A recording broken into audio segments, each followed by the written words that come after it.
everyone, my name is Eric Hopkins, aka JEL. Welcome back to my YouTube channel. So AEW Dynamite and AEW Rampage were on tonight due to March Madness and the NCAA Tournament. Rampage and Collision will not be airing at their regular scheduled time this week. Rampage is on Wednesday night, following Dynamite this week, and Collision is just not going to happen at all this week. They'll return next Saturday. I believe it'll be March 30th, if I'm not mistaken.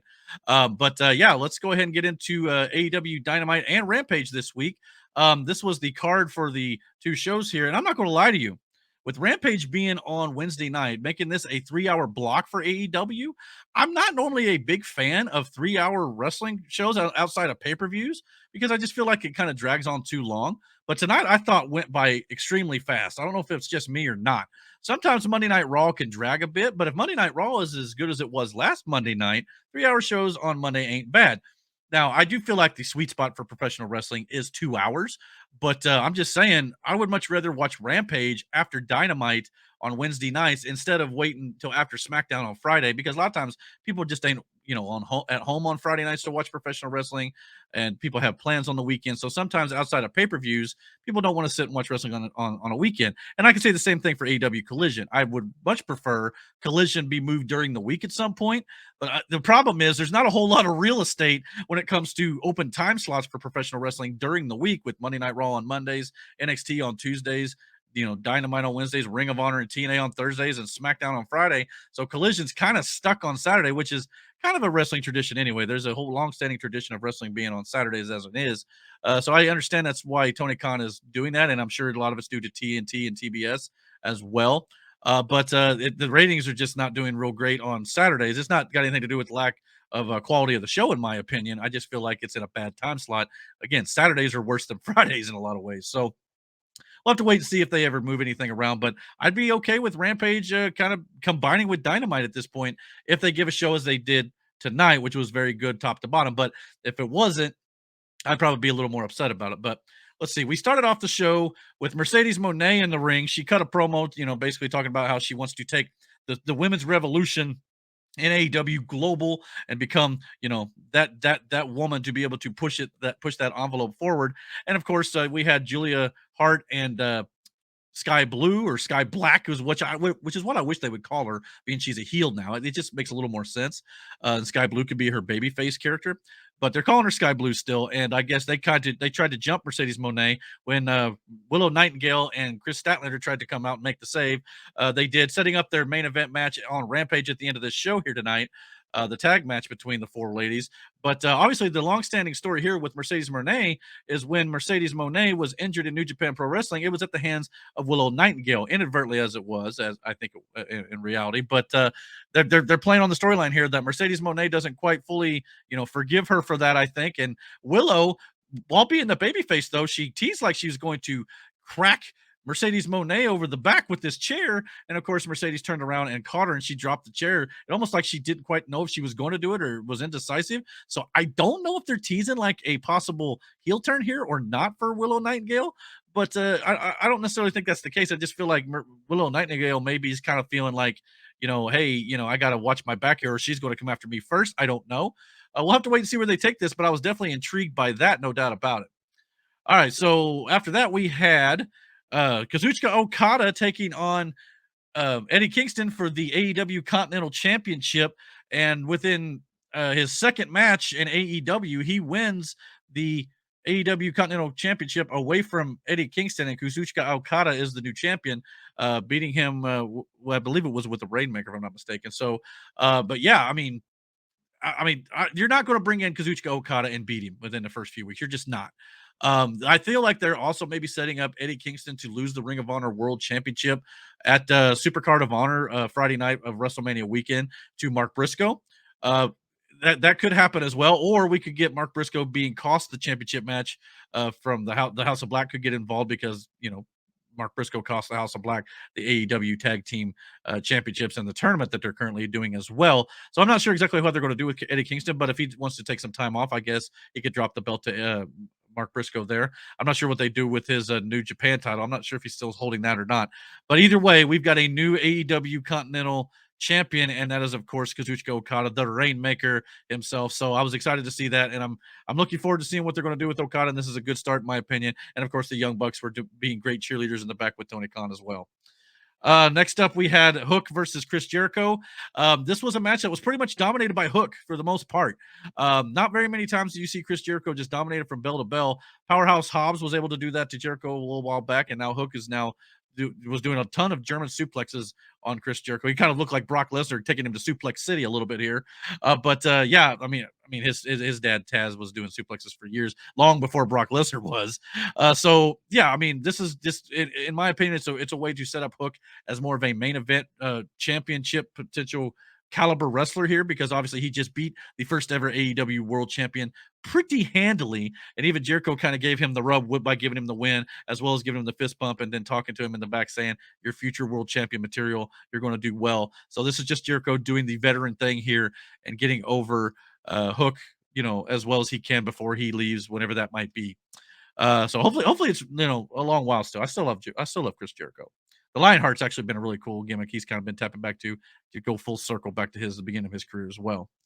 After this, we had a tag team match with Tony Storm and Mariah May versus Deonna Purrazzo and Thunder Rosa here. Thunder Rosa gets the roll up win on Tony Storm, which again, the whole story they're telling here, that first of all, I love the fact that AEW and WWE, all of them, are doing great women's storytelling right now. It feels like that both companies are ranching that up, and that's an exciting thing to see, is to see the women finally get some storylines that are just as good as the men, if not better in certain aspects. Because in this case, you got to remember, when Thunder Rosa got injured, and she just came back from injury not too long ago, Thunder Rosa was never pinned for that AEW Women's World Championship that Tony Storm is currently holding.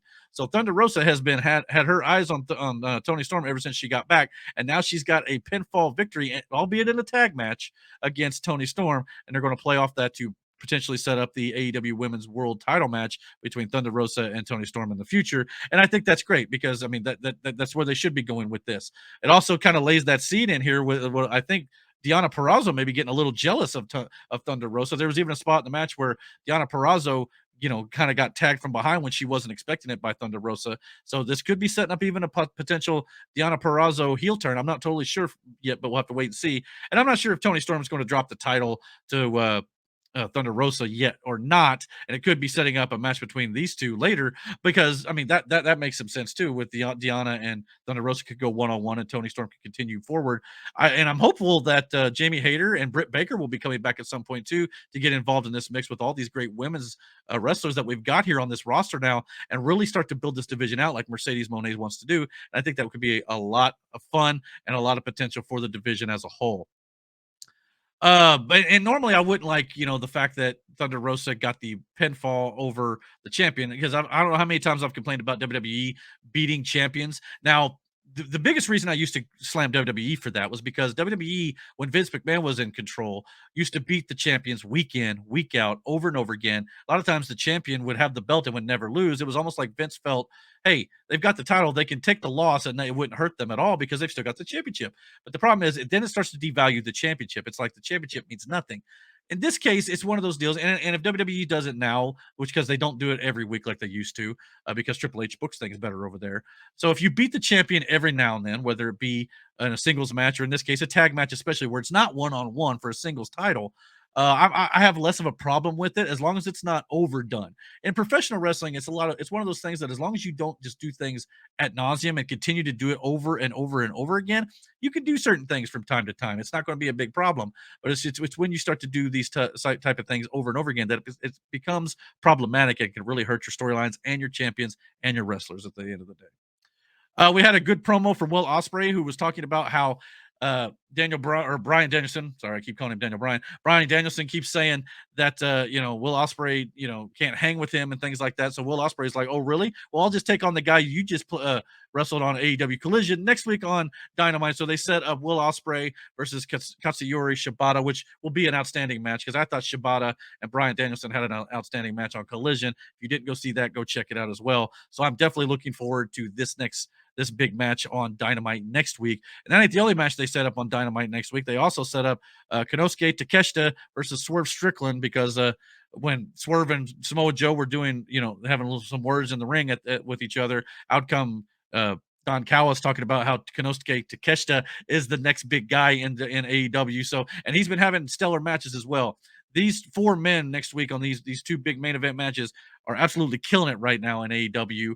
Osprey just got here, I understand, but yeah, these guys are doing a great job, and I can't wait to see. We already got like a big double main event, and this is now like the fourth week in a row where Tony Khan's pretty much putting pay-per-view level shows on Dynamite each and every single week. So if you're not watching AEW right now, shame on you. You should be supporting them. And Swerve Strickland is probably going to be their future world champion, eventually taking the titles from Samoa Joe, I'm guessing. Although I would like to see Joe get a good run as well, and he's had it for a few months now, since December, so that's good. I just didn't want to see Joe drop the title too soon, but it could be coming closer and closer for Swerve Strickland to be getting that belt back. We'll just have to wait and see. However, when it comes to the AEW World Title, we did have a promo from Adam Cole warning Wardlow not to screw up again because Wardlow did not beat Samoa Joe like Adam Cole wanted him to do last week because Adam Cole wanted Wardlow to hand the title to Adam Cole from the sounds of things, even though he's acting like that's not what he was going to do or whatever. But it sounds like that's what Adam Cole's doing. And it sounds like we could be planting the seeds for Wardlow to turn on the Undisputed Kingdom. But I'm not sure how I'm going to feel about that until we get some more out of it. We'll have to wait and see because you can't keep screwing up Wardlow like this. That's one nitpick I've had of AEW over the last few weeks since they've been doing this stuff. So when they just beat him straight up against Samoa Joe and just choked him out, basically, I was like, yeah, I'm not sure if I like that because you don't want to keep just beating Wardlow. So we'll see what they do. Well, hopefully they got a plan. We also had a great video segment with the Bang Bang Gang talking about how they didn't need the Acclaimed anymore and how they basically saved Darby Allin's life, or Jay White did, by breaking his foot so he wouldn't have to go climb Mount Everest anymore. Good promo, and then the Acclaim also countered with a serious promo of their own, which is not like them normally, but they're playing up the fact that this is definitely for real, and it sounds like we're going to be getting a trios titles unification match at some point, combining the AEW trios title and the Ring of Honor's trio title. And you know what? I'm perfectly fine with that if that's what they want to do. You don't need a whole bunch of different trios titles. WWE's got one set of women's titles, one set of tag team titles. You don't necessarily need to have that. Now, I think NXT has their own sets, but that's not, I guess that's a little different. But I just don't think, that's a big deal. If they want to do that with the Ring of Honor and AEW titles, I'm perfectly fine with that too. Then we have, of course, the main event between Adam Copeland and Christian Cage. Cope Cage 3 or Cage Cope 3, whatever they were calling it, the first ever AEW I Quit match.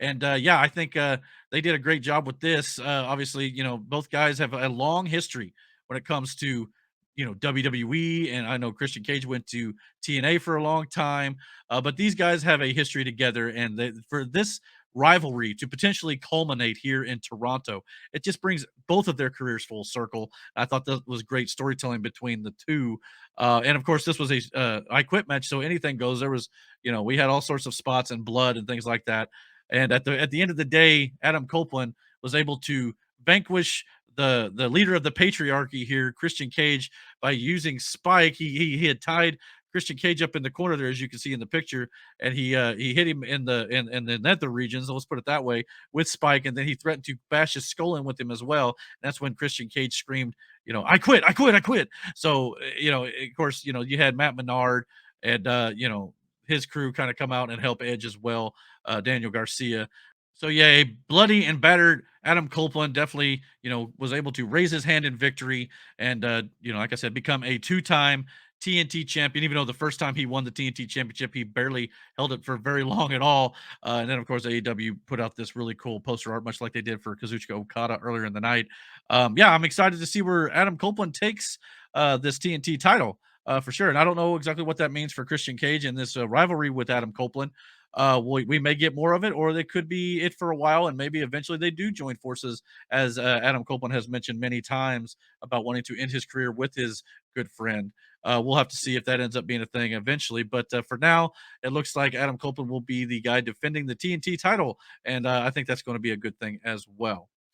So yeah, I mean, I think Rampage also ended really well. We had a big time street fight, like I said before earlier, when we had Sky Blue and Julia Hart versus Chris Statlander and Willow Nightingale.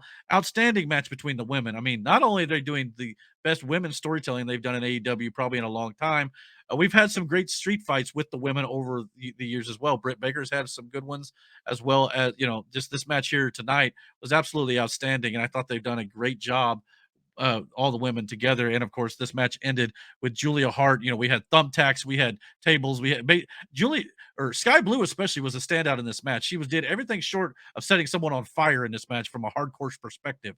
So definitely go check that out. She was getting all sorts of "you sick F" chants, things like that. So, but at the end of the day, Julia Hart gets a pinfall victory over Chris Statlander here, which I believe is Chris Statlander's. She's had multiple losses in a row now, so we could be possibly even teasing a heel turn there. I don't just because someone loses doesn't mean they're going to go heel, but that could very well happen because Chris Statlander has definitely been struggling as well, and Will Nightingale, and this whole thing with Stokely Hathaway.